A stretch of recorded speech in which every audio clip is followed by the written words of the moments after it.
Good evening, guys and ghouls.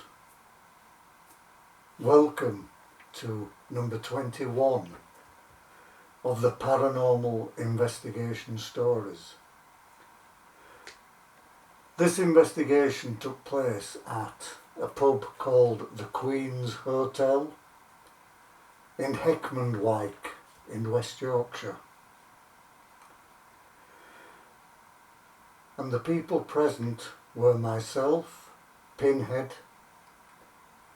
Carrie Harrison, Ben Hardcastle, Katie Thomas, Julie Ravenhill, Micky Dredd, Sarah, and many other miscreants were there that night. I need to remove this mask. For one, I just can't breathe. So there we go. There we go. Pinhead and I welcome you to this one. The Queen's Hotel in Heckmondwike. It was the first investigation that we had ever done. And it was quite interesting in many ways. The actual pub itself, if you went down from behind the bar into the cellar, the layout of the staircase had changed. It used to be a wooden staircase, which has now been replaced by stone.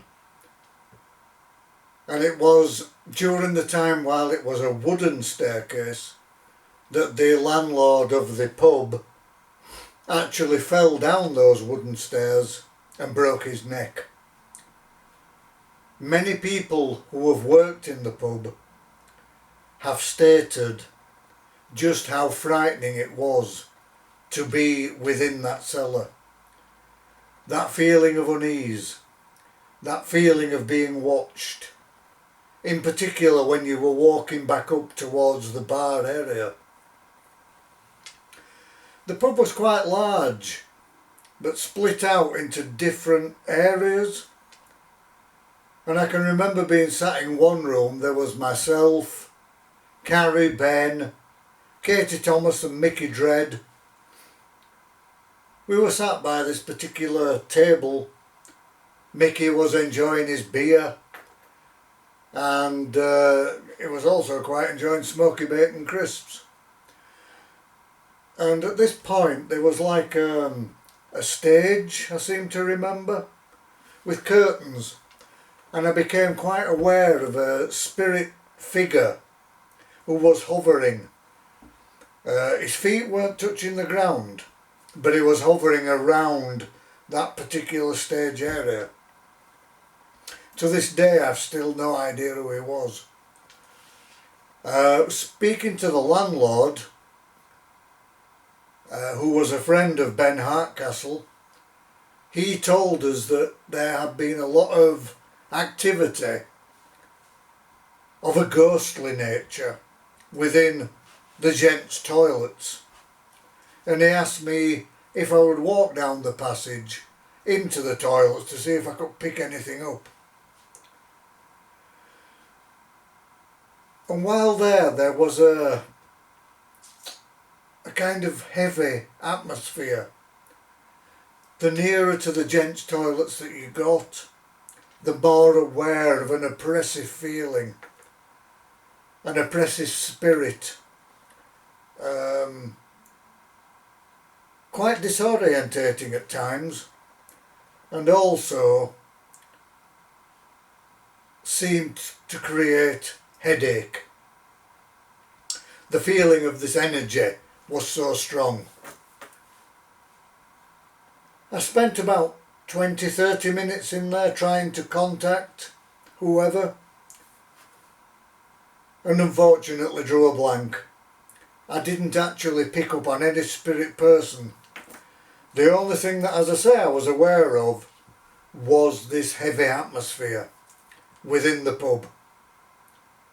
And I dare say that if you go to the pub now, which has since changed to the name of Westgate 23, I am certain that the walk down that corridor, you will feel the same atmospheric changes. You will feel the pressure within that building. We progressed and we did several different tests where we split up into groups. We tried using an Ouija board. We were trying to do a séance. We were trying to do all manner of things. But unfortunately, within the pub were quite a lot of drunk people. And I don't know if any of you are aware, but I'm sure you are, alcohol and ghost hunting do not go together. For one, we lose all inhibition, we become ridiculous, we become loud, we become noisy. And on this particular night I will always remember one. I don't know his proper name, but he had the nickname of Lick. Whether that was his propensity for licking windows, licking the floor, I really don't know. But he kind of ruined the entire evening. He removed any hope of contacting the spirit world. His actions and his language were just utterly ridiculous, I have to say. And it's such a shame that he was even within the building. Had he not been there, things may have been so much different. I can remember Julie and Sarah, who had that travelled from Sheffield to be with us, and they were most disappointed by the antics of this particular person. Anyhow, we progressed. We tried to do various investigation techniques, as I say. Certain areas we left trigger objects to see if a spirit would move them. We did EVP sessions within the bar itself. And to be fair, the EVP sessions within the bar were, to this day, possibly the greatest evidence that we had of spirit activity. And this spirit activity was not human. I will explain. As we were listening back to the recordings on the EVP, we could hear a dog barking. And the dog barking was very, very clear. Very clear indeed. And that particular night, there were no dogs at all within that building. Absolutely none.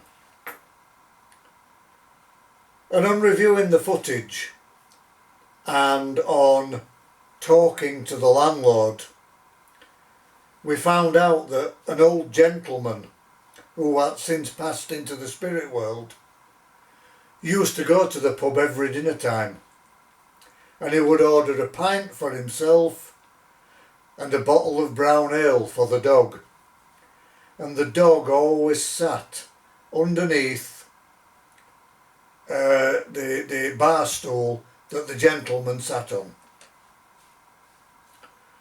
The gentleman would have his pint, the dog would have its brown ale, and when it felt enough was enough, it would bark. The gentleman would bid the landlord farewell, see you again tomorrow, same again, put the lead on the dog and take the dog out. And we actually heard the dog barking, which to this day is still a wonderful, wonderful thing to me, that spirit life continues within the buildings, within areas where spirit love to be, where you love to be as a human being, where you love to be when you were alive. It even goes to the animal world. that we actually caught this dog barking, and it was absolutely amazing. As I say, this chat will be short, and it's short because of that particular person called Lick. And as I say, his drunken presence absolutely ruined the evening, and he should have been removed way before we started. But that was the landlord's decision. I hope you found this little chat interesting, and I hope to do number 22 very shortly, which will be the George in Cleckheaton, which was a very interesting pub indeed. There were a lot of things happened there, where members of the team were touched, where members of the team were pushed, where voices were heard, and they were not voices of this world. But I will leave that until investigation number 22. This one I've just mentioned was undertaken again by Out of the Dark Paranormal. And to this day, we all agree we wish that we had carried on, and we hope to do so in the future.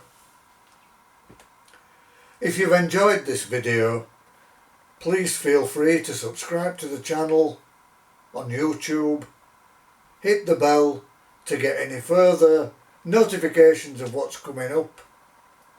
I thank you so much again for listening to my rambling on about tales from the past and the places we have investigated as ghost hunters. And if you're interested, check out these places yourself. Go along, do an investigation. Best wishes to you all.